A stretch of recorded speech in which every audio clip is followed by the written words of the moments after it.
ছোট থেকে অনেক প্রতিকূল অবস্থার মধ্যে দিয়ে বড় হয়েছি, কিন্তু জীবন আমাকে এমন পরিস্থিতির সামনে এনে দাঁড় করাবে যা আমি ভাবতেও পারিনি। আমার ভাগ্যের চাকা এমনভাবে ঘুরল যা আমি হয়তো কোনোদিন কল্পনাও করতে পারতাম না।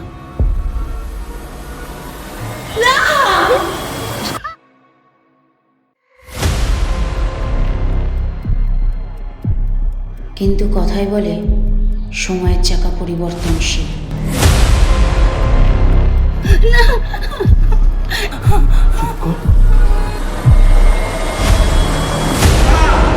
এ কি, আপনি এখানে থাকবেন না? সব কটাকে দেখে নেব। তুই কি ভাবছিস?